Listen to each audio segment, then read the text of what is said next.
Bonjour, nous allons parler de la communication téléphonique. Alors ici, on va voir comment apprendre à communiquer au téléphone. D'abord, apprendre à mieux à communiquer au téléphone, d'abord, c'est avant quoi que ce soit, apprendre à mieux accueillir les personnes. Les personnes, bien sûr, qui nous contactent par téléphone. Parce qu'ici, on parle de communication, mais ici, la communication se fait à distance. Donc, c'est pas en présentiel, c'est pas une communication face à une personne qui est en face de nous, mais donc c'est une personne, c'est avec une personne qui est de l'autre bout du fil, comme on le dit. Et donc, la communication téléphonique, d'abord, c'est d'abord apprendre à mieux accueillir les personnes qui nous contactent par téléphone. Mais il faut savoir voilà, il faut apprendre à bien réussir la communication téléphonique, c'est-à-dire apprendre à parler, comment parler au téléphone, et également comment montrer de la sympathie au téléphone. Quelles sont les attitudes à adopter au téléphone. Donc tout ça, c'est des choses qu'on va essayer de développer justement. Et également, on va voir aussi quelques exercices pratiques qui montrent comment parler au téléphone. Tout comme la communication écrite et également la communication orale, la communication aussi au téléphone a aussi quand même des règles. C'est-à-dire il y a une façon de faire ça pour réussir cette forme de communication-là. Par exemple, quand on est dans un secrétariat, on peut utiliser la communication orale. Par exemple, pour communiquer avec ses chefs, euh, ses patrons, ou bien les autres secrétaires, ou en tout cas les membres avec lesquels on travaille, les membres du personnel avec lesquels on travaille, n'est-ce pas? Ou bien communiquer avec les clients, ou bien avec ses collègues. Donc tout ça, c'est des formes de communication qu'on peut utiliser en oral. Mais aussi en- au téléphone également. Donc au téléphone aussi également, il faut savoir qu'également, il y a des choses à savoir. C'est-à-dire qu'en fait, le téléphone, c'est avant toute chose un moyen qui permet de gagner du temps, n'est-ce pas? Vous savez qu'aujourd'hui, il y a beaucoup de choses qu'on peut régler au téléphone, sans même pour autant avoir besoin de se déplacer, n'est-ce pas? Donc c'est pour cela, donc c'est un moyen qui permet de gagner du temps, et aussi qui peut aider à éviter ce qu'on appelle les déplacements inutiles, n'est-ce pas? Les déplacements inutiles. Et donc c'est pour cela, donc il faut apprendre à bien communiquer au téléphone. En tout cas, c'est quelque chose qui paraît simple, mais quand même qu'il faut bien apprendre à faire, parce que malheureusement, beaucoup de gens ne savent pas communiquer au téléphone. Et justement, pour bien réussir cette communication téléphonique-là, il faut avant toute chose une bonne préparation physique et également psychologique. Il faut une bonne préparation physique et également une bonne préparation psychologique. Avant de parler au téléphone, il faut savoir adopter certains comportements. Il faut savoir adopter certains comportements. Par exemple, essayer d'abord de s'isoler et également se rendre mentalement disponible. C'est-à-dire qu'il faut ici, quand on veut, quand on s'apprête à parler au téléphone, il faut vraiment se concentrer sur ce qu'on va faire, et essayer maintenant de s'éloigner de tout ce qui peut nous distraire, tout ce qui peut nous empêcher de réussir notre communication téléphonique. Mais également, on doit aussi également apprendre à se détendre. C'est-à-dire que donc, au moment de décrocher le téléphone, si c'est nous qui répondons à un appel, si nous répondons à un appel, donc au moment de décrocher le téléphone, on va essayer de s'imaginer qu'en fait on est en train d'ouvrir une porte pour accueillir un visiteur. Donc c'est comme ça qu'on doit faire, n'est-ce pas? On doit se mettre dans cette posture-là.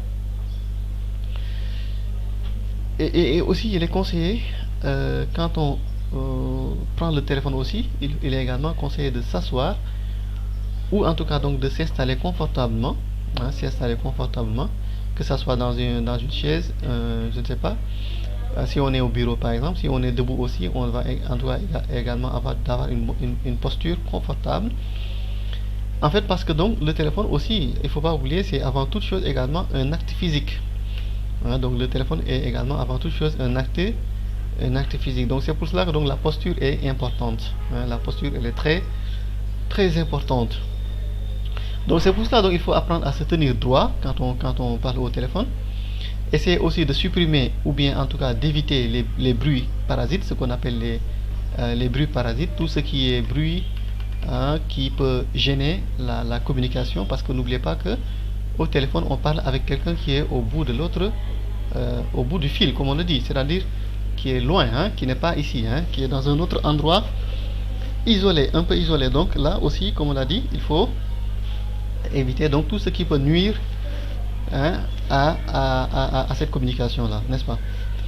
Par exemple, les bruits, les soupirs, les craquements de papier, les craquements de les portes qui dérangent, qui bougent, hein, qui se ferment tout le temps et s'ouvrent. En tout cas, donc tout ce qui est bruit qui vient de l'externe ou bien de notre entourage, il faut éviter ça. Également, essayer de tenir correctement le combiné du téléphone. C'est-à-dire, donc, quand on doit prendre le téléphone, il faut apprendre à bien tenir le combiné du téléphone pour ne pas obstruer le récepteur. Sinon, donc, on risque de ne pas bien communiquer, hein, de ne pas parler clairement.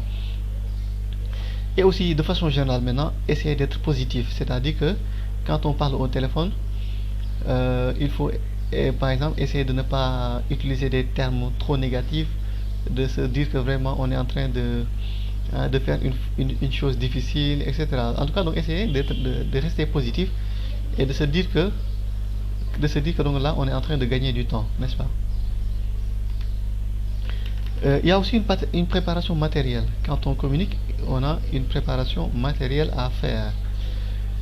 Donc si par exemple nous sommes un droitier, on peut essayer par exemple de placer le téléphone à gauche. Donc si on place le téléphone à gauche, donc cela va nous permettre de pouvoir prendre des notes par exemple avec la main droite. Donc on pourra ainsi prendre des notes avec la main droite. Si on est également gaucher, là aussi c'est le contraire. Il faut essayer par exemple de mettre le téléphone à gauche. Donc de ce fait, donc on va prendre le téléphone avec la main droite et là on pourra noter avec la main gauche, n'est-ce pas? Voilà, donc quand on est droitier, on peut placer le téléphone à gauche, et quand on est gaucher, on peut placer le téléphone à droite. Donc ça, c'est des conseils aussi pour la préparation matérielle. On peut également toujours avoir à sa portée un crayon, ou bien par exemple un stylo, ou bien un bloc-notes, ou bien aussi par exemple des fiches téléphoniques, ou bien un répertoire, ou bien par exemple la liste du personnel, parce qu'on peut nous appeler par exemple pour nous demander le numéro de tel employé, bon pas son numéro personnel quoi, mais son numéro professionnel, ou en tout cas on peut nous appeler pour demander à parler à un employé. Et là donc si on a la liste du personnel là, ce sera facile de balancer la personne vers l'employé qui est demandé. Donc on pourra le mettre en contact, on pourra mettre la personne en contact avec l'employé demandé, n'est-ce pas? Ou bien par exemple on peut avoir aussi un agenda. En tout cas, donc de façon générale, tout document utile, hein, tout document utile à ces genres de situations là, n'est-ce pas? On peut les préparer également et les mettre en place. Comment se passe la communication téléphonique? En communication téléphonique, on a souvent deux situations. On a ce qu'on appelle la situation d'émission et la situation de réception. Donc la situation d'émission, c'est quand on émet un appel, quand c'est nous qui téléphonons, c'est nous qui appelons. Et également la situation de réception, c'est quand on nous appelle. Quand on nous appelle.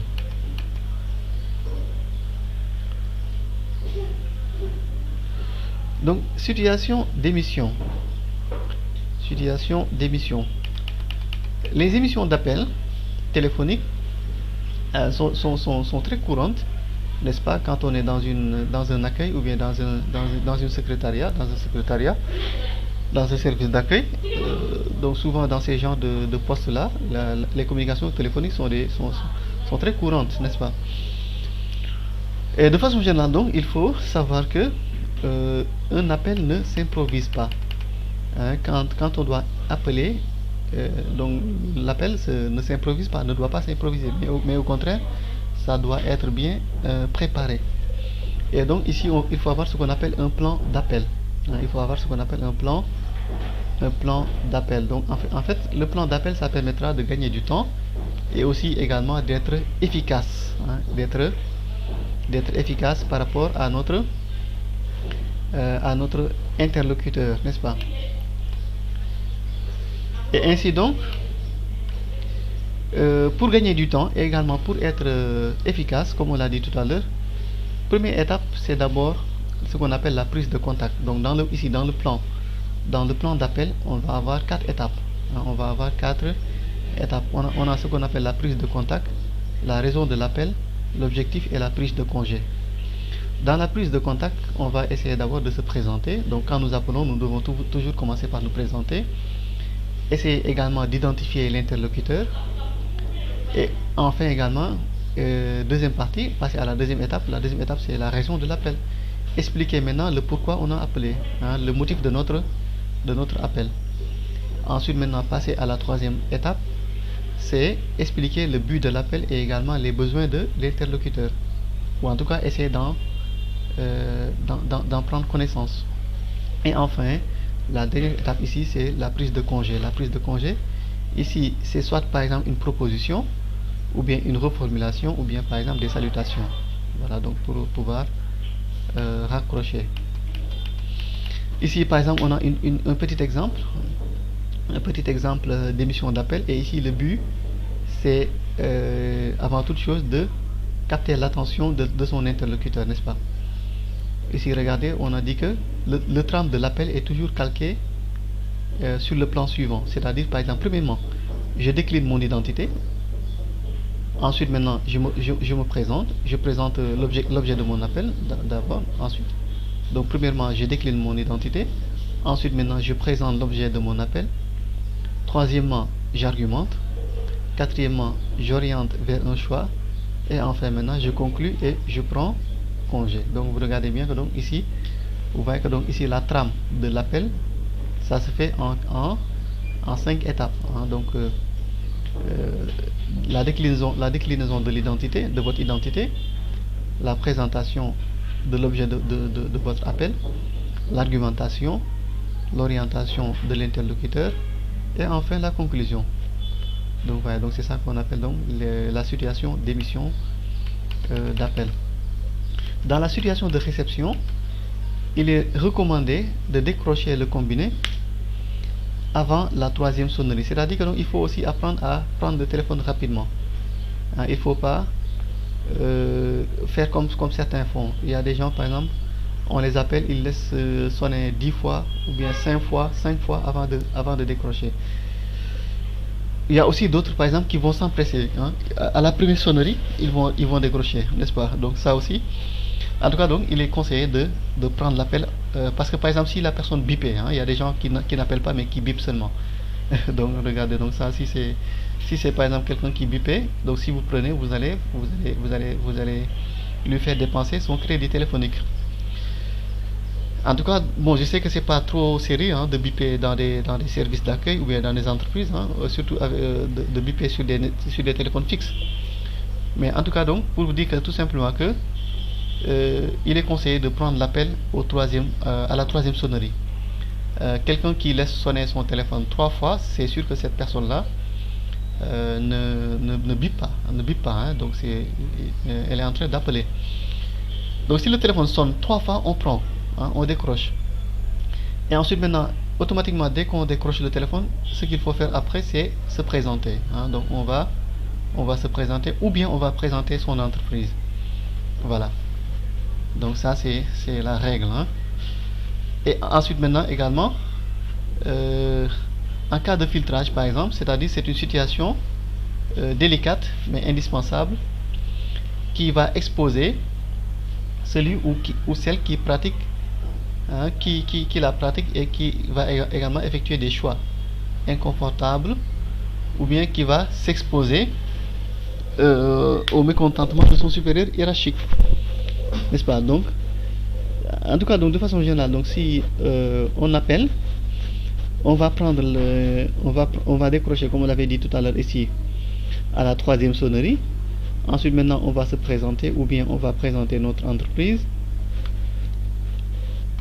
Et ici, comme on l'a fait tout à l'heure avec l'exemple en émission d'appel, ici également en réception d'appel, on va avoir des phases. D'abord, la première phase, c'est l'accueil. Donc ici, le client, on va accueillir le client en se présentant et également en saluant. Donc on décroche à la troisième sonnerie et on se présente, comme on l'a dit tout à l'heure, ou bien on présente notre entreprise. Ici, vous avez un exemple. On décroche, on dit Société X. Monsieur X, bonjour. Par exemple, je décroche mon téléphone. Je dis Free, vous êtes chez Free. Bonjour. Ou bien par exemple, si je prends par exemple l'exemple de la Sonatel, je vais décrocher, je vais dire Sonatel, bonjour. Voilà, donc ça c'est un exemple quoi. Hein? C'est un exemple de présentation. Donc on donne le nom de l'entreprise, clinique Nabou. Donc on décroche par exemple, on dit clinique Nabou. Bonjour, voilà. Donc ça c'est une façon d'accueillir. Hein? Et maintenant on va identifier le client. Vous êtes monsieur tel, voilà. Et là maintenant on va essayer de savoir à qui on parle, hein, qui est notre interlocuteur. Ensuite maintenant, la troisième étape c'est la découverte. On va essayer de découvrir l'objet de l'appel. On va essayer de savoir pourquoi on nous appelle. Hein.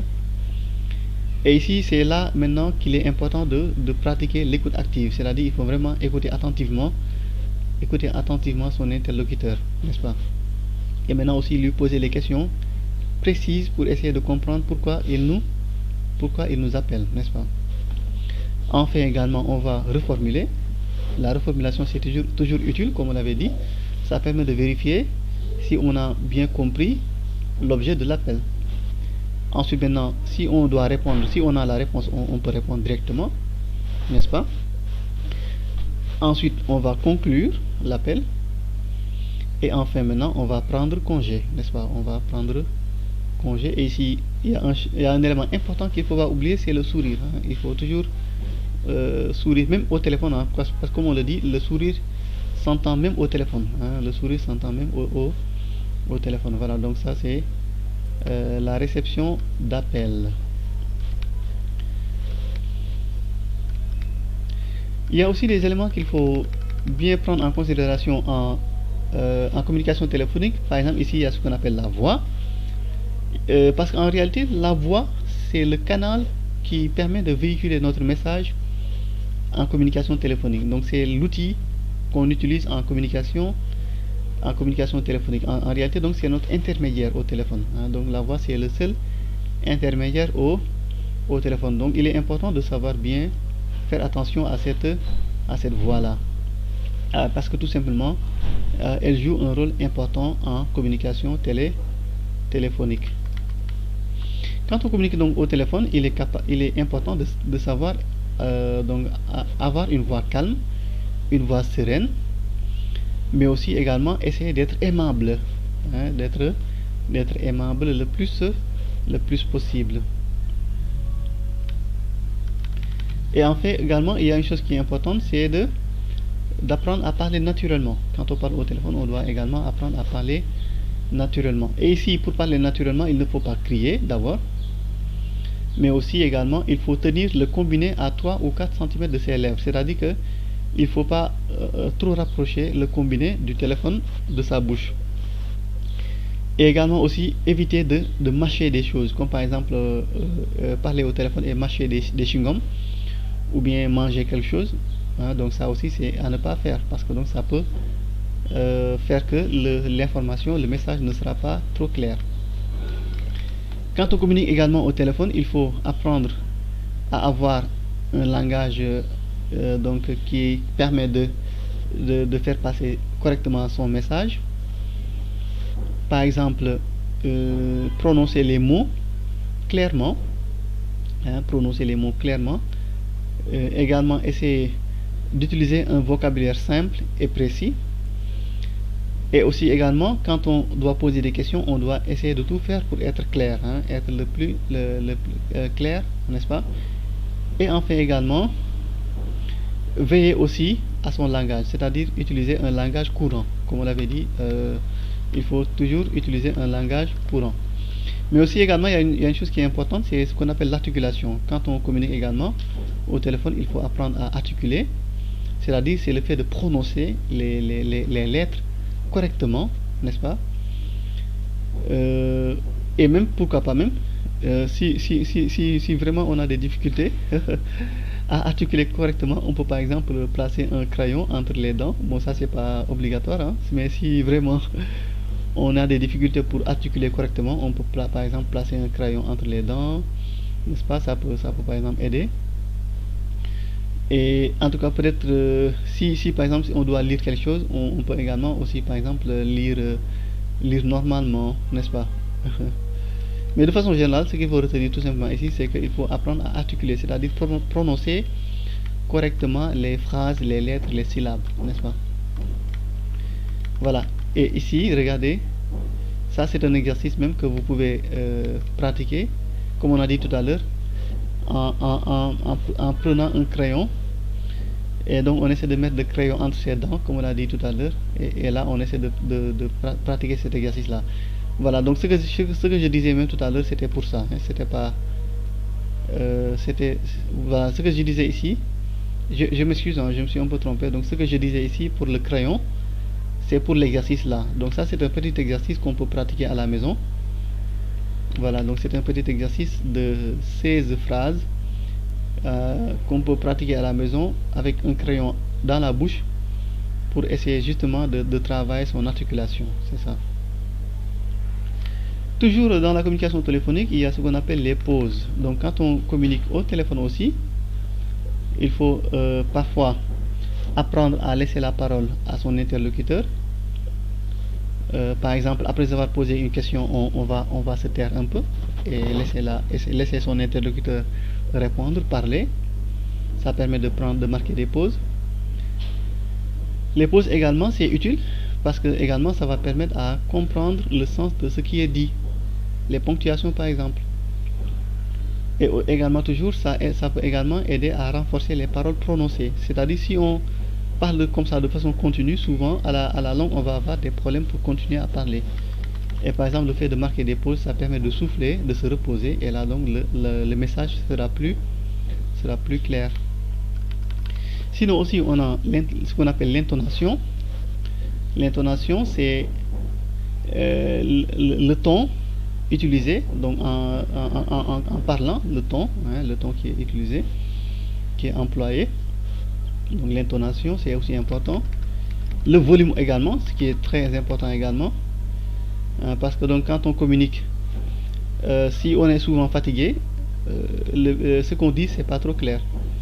Mais aussi si on communique également et qu'on parle trop fort, là aussi souvent on ne nous entend pas, comme on le dit ici. Si le message, si la voix est trop haute, hein, la personne qui nous écoute va se fatiguer. Mais si la voix est trop basse, ici également, ça va pousser l'interlocuteur à renforcer l'écoute. C'est-à-dire que à forcer l'écoute. Donc ça veut dire qu'il va faire trop d'efforts pour entendre, hein, n'est-ce pas? Donc c'est pour ça qu'il faut adapter le volume de la voix. Hein. Et enfin également aussi on a ce qu'on appelle le débit. Hein. Le débit, c'est-à-dire c'est le nombre de mots prononcés par minute. Le débit, comme je l'ai dit,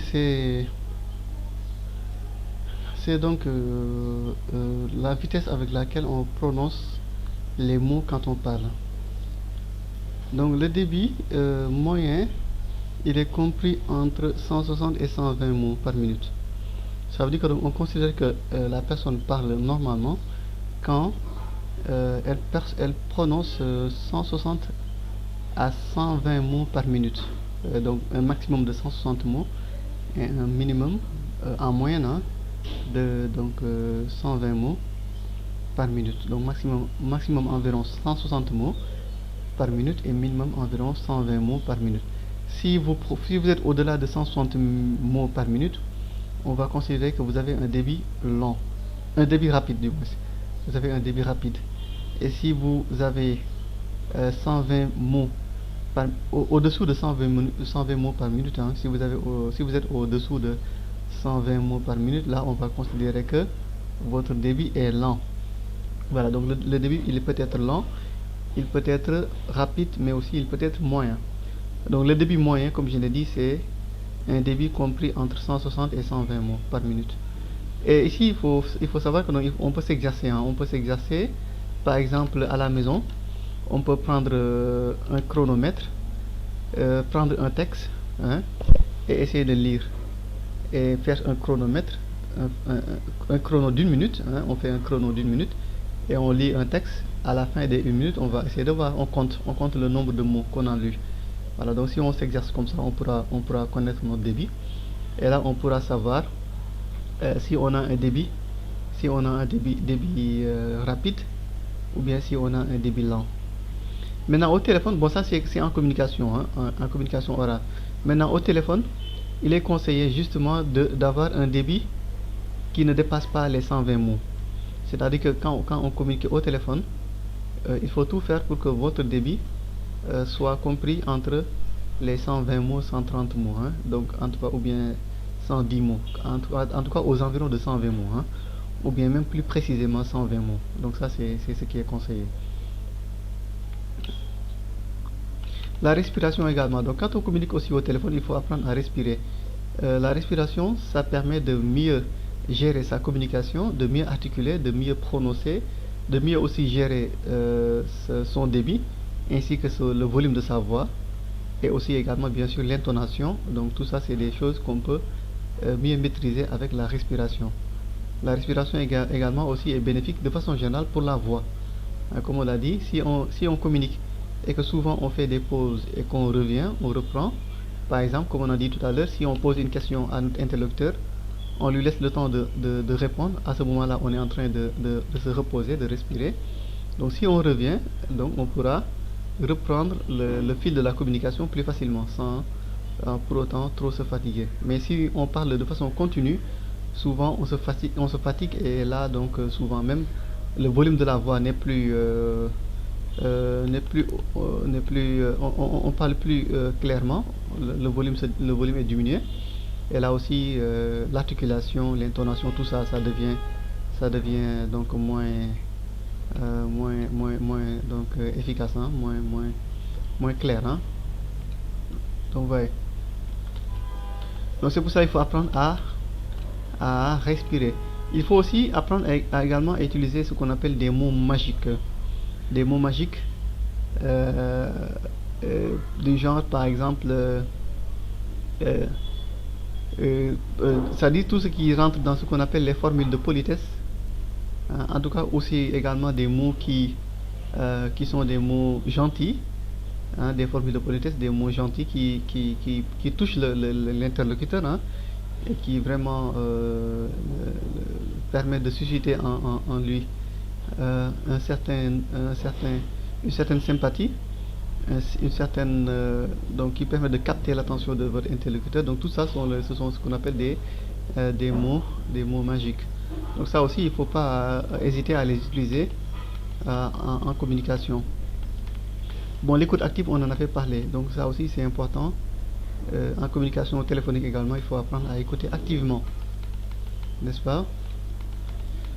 Et de façon générale maintenant, pour mener à bien la communication téléphonique de façon générale, il faut apprendre à, donc premièrement, décrocher. Comme on l'avait dit tout à l'heure, il faut décrocher le téléphone à la troisième sonnerie, hein.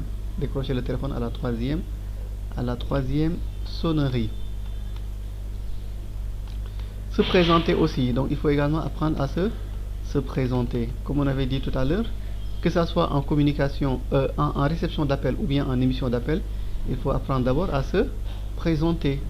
Et aussi ici, hein, il est important de signaler une chose, c'est le fait d'éviter certains mots, c'est-à-dire les mots qui appartiennent à ce qu'on appelle le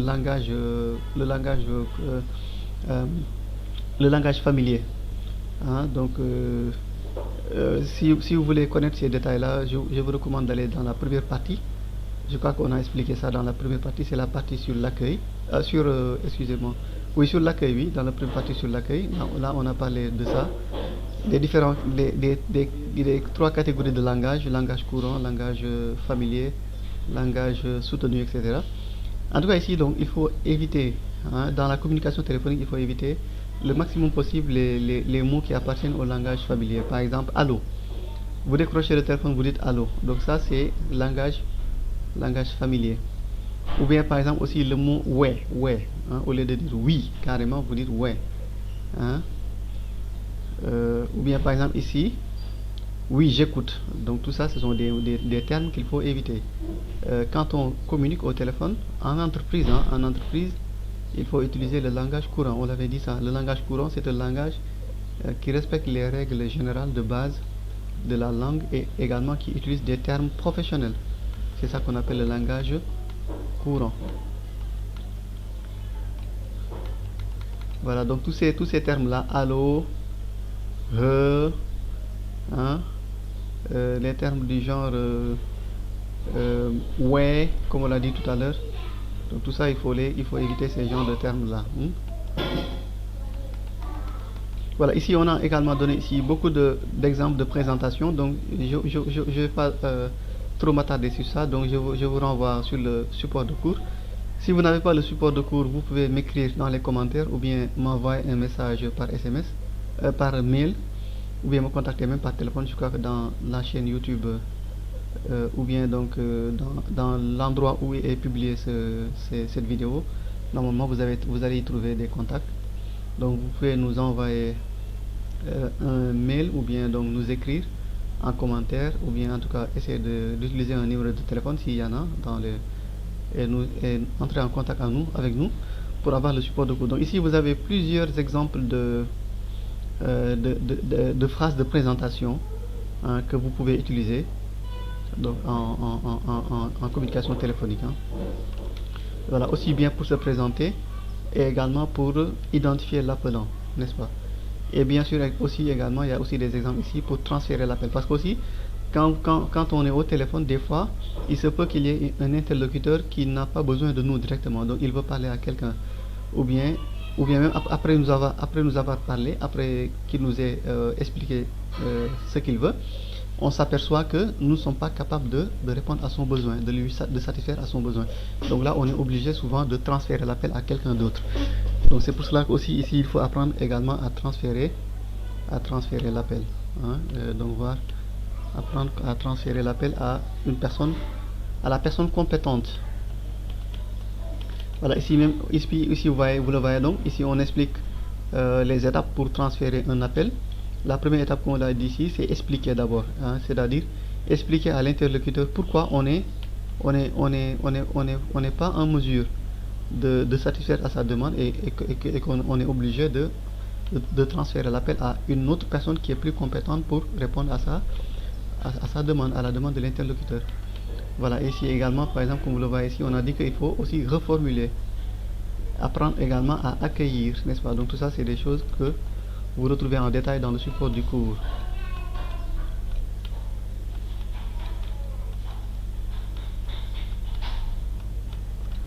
Voilà. Et enfin, donc, je crois qu'on va terminer justement par les éléments, toujours dans la communication téléphonique, hein, des choses, voilà, par exemple les choses importantes comme la prise de message, c'est-à-dire comment prendre note lors d'un appel. Donc tout ça également, c'est et aussi des fois aussi on peut appeler pour donner un rendez-vous, n'est-ce pas? Donc il faut apprendre à prendre des notes. Voilà, ici comme vous le voyez ici, vous avez une petite fiche de message téléphonique. Donc quand on répond à un appel, il est bon de prendre des notes, on avait dit ça. Et ici les notes qui sont la prise de notes, en fait, ça permet de ne pas oublier déjà ce qui a été dit au téléphone, n'est-ce pas? Et aussi si jamais par exemple on doit rappeler la personne qui a appelé, là aussi on pourra savoir quand est-ce qu'on doit le rappeler, qu'est-ce qui a été dit lors de son premier appel. Voilà, en tout cas, donc ça permet de garder les détails de l'appel, hein, ou en tout cas donc les informations essentielles de l'appel, et de pouvoir faire le suivi, n'est-ce pas? Ici, comme vous le voyez ici, donc vous avez un petit exemple de fiche de message téléphonique. Et ici, donc, on a premièrement le message, la date, donc ici c'est le nom de l'interlocuteur, de la personne qui a appelé, ou de la personne qu'on a appelé, le numéro de téléphone, l'objet du message, l'heure de l'appel. Si par exemple il y a une personne spécifique au niveau de notre entreprise qui est concernée, on va mettre ici pour. Et ici en bas, vous avez vu, on doit cocher ici les cases. Il y a la case à téléphoner, si la personne doit être appelée. C'est présenté à l'accueil, si la personne était venue directement à l'accueil. Si l'affaire est urgente, donc ici également on peut cocher urgent. À contacter, donc si la personne est à contacter, là aussi on peut cocher cette case là. Voilà, donc vous pouvez retrouver ça sur le support de cours comme j'ai dit tout à l'heure. Voilà, ici également toujours il y a des petits conseils pour gérer les appels difficiles. Ici il faut savoir que donc parfois les clients qui appellent, ils peuvent ne pas être trop agréables, ou en tout cas ils peuvent être un peu difficiles à gérer. Et ici donc il faut justement apprendre à gérer les appels difficiles. Si par exemple la personne appelle pour des réclamations, ou bien que parce que le client n'a pas été content, ou bien la personne qui a appelé n'a pas été contente d'un service ou bien d'un produit acheté.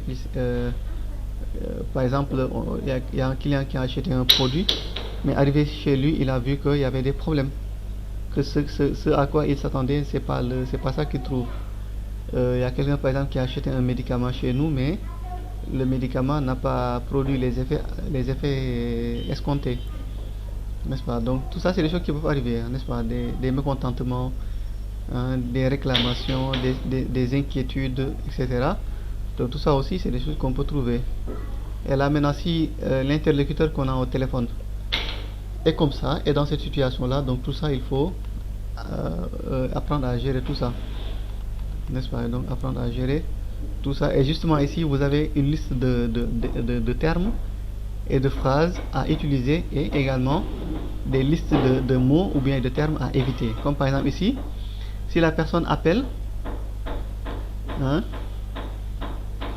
si par exemple, regardez ici, vous avez, par exemple ici, regardez, la personne a appelé, dans ici la phrase numéro 9, la personne appelle pour faire des réclamations, et vous lui dites je ne peux rien faire, hein, je ne peux rien faire. Ça, c'est pas quelque chose à dire à un interlocuteur au téléphone. Au lieu par exemple de lui dire je ne peux rien faire, il faut par exemple lui dire je note votre appel et j'en parle à monsieur X, hein, qui vous rappellera. Voilà, donc c'est ça qu'il faut dire, n'est-ce pas? Donc en tout cas, voyez, donc il faut apprendre à utiliser les expressions qu'il faut à la place qu'il faut, surtout si on est en face de certaines situations difficiles, comme ici, comme vous le voyez ici, dans cette liste d'expressions à éviter, et également des listes d'expressions à privilégier, à utiliser. Voilà, sinon aussi, toujours quand pour mieux gérer la communication téléphonique, les appels, il est bon aussi d'avoir ce qu'on appelle un répertoire téléphonique. D'avoir un répertoire téléphonique, c'est toujours utile. Ça permet de gagner du temps, n'est-ce pas? Et aussi également de se rappeler de ce qu'on appelle ici les 10 règles d'or du savoir-vivre téléphonique. Donc de façon générale, pour pouvoir réussir la communication téléphonique, donc il y a 10 règles qu'il faut savoir appliquer, qu'il faut savoir mettre en pratique. La première règle ici, c'est le fait de décrocher immédiatement le téléphone. Donc, et comme on a dit tantôt, hein, il faut décrocher à la 3e sonnerie. Essayez également d'accueillir avec le sourire, comme on l'a dit aussi également précédemment, le sourire s'entend même au téléphone. Essayez enfin également de soigner son expression et également le ton. Donc la façon dont on parle, le ton qui est employé, ça aussi il est important de tenir compte de ça. Utilisez, comme on l'a dit, le langage courant, c'est-à-dire des mots qui appartiennent à la langue qu'on utilise, s'exprimer clairement, utiliser un vocabulaire clair et pas trop compliqué, facile à comprendre. Également une intonation, voilà, donc en tout cas, donc essayer de s'exprimer clairement et le plus simplement possible aussi. Se présenter aussi, la présentation aussi c'est important. Il faut que la personne, votre interlocuteur, puisse savoir à qui il parle. Mais aussi identifier l'interlocuteur. Il faut que aussi vous savez, il faut également que vous sachiez à qui vous parlez. Il faut également que vous sachiez à qui vous parlez. Apprendre aussi à poser les bonnes questions. Il faut apprendre à poser les bonnes questions. Hein, ne pas poser des questions déplacées. Essayez également toujours de prendre note, c'est-à-dire donc de noter l'information utile, l'information essentielle, mais aussi en posant également des questions, d'avoir des réponses utiles. Et enfin aussi également, essayer de reformuler, hein, pour essayer de vérifier si on a bien compris. Notez, avant de quitter, notez les références téléphoniques, notez les contacts de votre interlocuteur pour pouvoir éventuellement peut-être le rappeler plus tard. Et enfin maintenant, pour terminer, assurer le suivi des appels. Voilà, donc ça c'est les 10 règles d'or de la communication téléphonique. Et on va finir rapidement cette partie. Donc des conseils de façon générale pour réussir la communication téléphonique. Premièrement, le téléphone, on dit que donc ça dérange, donc il faut apprendre donc à gagner du temps, sachant que on ne peut pas vivre sans le téléphone. Donc ça c'est un aspect important qu'il faut apprendre à prendre en considération. Deuxième point essentiel qu'il faut retenir de façon générale avant de quitter, c'est que aussi le téléphone est anonyme. Le téléphone est anonyme, donc il faut apprendre à se présenter. Le téléphone il est anonyme, ça veut dire que donc quand on parle au téléphone, on ne voit pas la personne avec laquelle on parle, n'est-ce pas? Et donc là, il faut apprendre à vous présenter vous-même, mais aussi à identifier aussi votre interlocuteur. Le téléphone aussi, il est imprécis, donc là aussi il faut apprendre à questionner, comme on l'a vu précédemment. Nous avons vu les différentes techniques de questionnement. Donc pour avoir plus de précision, pour avoir des informations claires, il faut apprendre à questionner, à poser les bonnes questions, n'est-ce pas? Et aussi également, le téléphone, c'est un outil aussi, c'est vrai qu'il fait gagner du temps, mais aussi ça fait aussi perdre du temps. Aujourd'hui, malheureusement, beaucoup de gens, l'élément qui leur fait le plus perdre du temps dans leur vie, c'est malheureusement leur téléphone. Hein. Que ça soit par exemple des gens par exemple qui au travail, au lieu de faire ce qu'ils doivent faire, ils vont appeler par exemple leur ami. Et là maintenant donc que ce soit par exemple des gens qui au téléphone, au lieu de faire le travail ou bien d'appeler les personnes qu'elles doivent appeler, ou bien en tout cas de faire ce qu'ils doivent faire au travail, à leur poste, avec le téléphone, hein, on parle du téléphone. On voit malheureusement parfois des gens, surtout des secrétaires, hein, quand ils sont au travail, ou bien si c'est des filles, quand elles sont au travail, des femmes, elles passent toute la journée, ou bien en tout cas une bonne partie de leur temps, à parler avec des amis. Et au téléphone, hein, ouais, donc ça veut dire que donc vraiment que le téléphone, bon, à la base c'est un outil qui permet de gagner du temps, mais malheureusement aussi ça peut être un outil qui fait perdre du temps. Et donc là il faut apprendre à gagner du temps, n'est-ce pas? Il faut apprendre à gagner du temps. Quand on appelle, il faut aller à l'essentiel, hein? Et aussi voir aussi qu'est-ce qui est prioritaire et qu'est-ce qui n'est pas prioritaire, hein? Quelles sont les choses pour lesquelles on a besoin d'appeler, et les choses pour lesquelles on n'a pas besoin de prendre le téléphone. Le téléphone aussi ne laisse pas de traces, alors il faut apprendre à prendre des notes. Donc là on a dit ça tout à l'heure, donc il faut apprendre à prendre des notes. À chaque fois quand on gère l'accueil ou bien un service de secrétariat, et qu'on sait que donc on doit téléphoner régulièrement, on l'avait dit au début, il faut faire une certaine préparation matérielle. Et il y a des choses qu'il faut avoir avec soi, par exemple c'est un bloc-notes, ou bien par exemple une fiche de suivi téléphonique, un répertoire téléphonique, un annuaire. Donc tout ça, c'est des choses qu'il faut avoir. En tout cas, donc il faut préparer pour pouvoir prendre des notes éventuellement.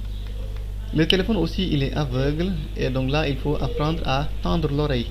Et ici, comme on l'avait dit, il faut apprendre à écouter et essayer de comprendre le plus possible ce que notre interlocuteur nous dit, n'est-ce pas?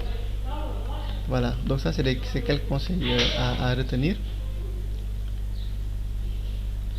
Et maintenant, voilà, on va terminer rapidement. Voilà, on va terminer rapidement maintenant avec les 10 règles d'or du téléphone. Les 10 règles d'or du téléphone. Donc, pour réussir la communication téléphonique, il faut essayer de mettre en pratique ces 10 règles-là. Donc, ici, les 10 règles d'or du téléphone. La première règle, ici, ça consiste à se présenter. Donc, ici, la première règle, ça consiste en la présentation. La présentation, c'est l'élément essentiel, le premier élément ici en matière de communication téléphonique. Et ici, la présentation, il ne s'agit pas de parler de vous, de votre vie, etc., mais tout simplement de parler, de donner votre nom et également le nom de votre société. Voilà. De donner votre nom et le nom de votre société. Donc, c'est ça la présentation.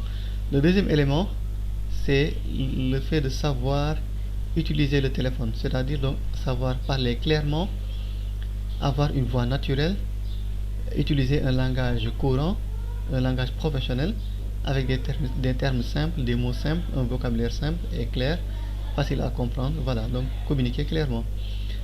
Troisième règle, c'est le fait de personnaliser votre appel, c'est-à-dire que donc, à chaque fois quand on parle à une personne, il faut essayer de personnaliser le message le plus possible. Et aussi également, attention, essayer d'avoir un ton chaleureux. Et également, essayer de mettre la personne en confiance. C'est-à-dire essayer de la rassurer. Quatrième règle, c'est le fait de savoir partager les états d'esprit de son interlocuteur. C'est-à-dire essayer de se mettre à sa place, de partager ses émotions et également ses sentiments. Donc c'est ce qu'on appelle l'écoute totale. Donc vraiment, donc s'intéresser à la personne, à son interlocuteur. Cinquième règle, c'est le fait de penser aux appels en attente. C'est-à-dire donc il faut également ne pas mettre trop de temps dans l'appel en cours, mais il faut apprendre à aller à l'essentiel pour pouvoir éventuellement donc prendre les autres appels s'il y a d'autres appels qui attendent. Sixième règle, c'est apprendre à bien noter, à bien prendre des notes, n'est-ce pas? À bien prendre les notes, surtout donc les noms des personnes qui appellent, ainsi que bien sûr les contacts et toute information pertinente. Toute information pertinente.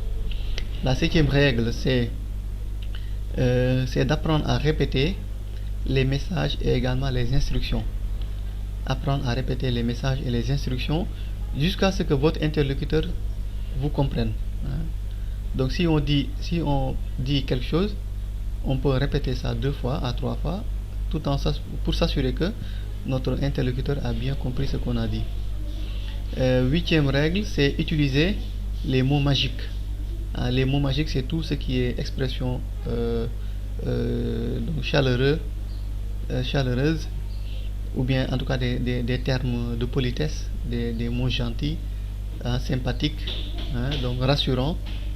Donc ça, c'est ça qu'on appelle les mots magiques. Neuvième règle, c'est donc ici d'apprendre à finir votre appel en laissant une bonne impression, en laissant une bonne impression de vous. C'est-à-dire que donc, au moment de prendre congé, de terminer l'appel, de finir l'appel, il faut apprendre à laisser une bonne impression de vous. Et là donc souvent ce sont les formules de politesse, les formules de politesse qui permettent cela. Et enfin la 10e règle, c'est donc enfin de ne pas oublier les bonnes manières, c'est-à-dire toutes les règles qu'on a vues précédemment. Également, toujours savoir que donc le téléphone c'est un élément important, hein, et que aussi que vous êtes en quelque sorte le représentant de votre entreprise.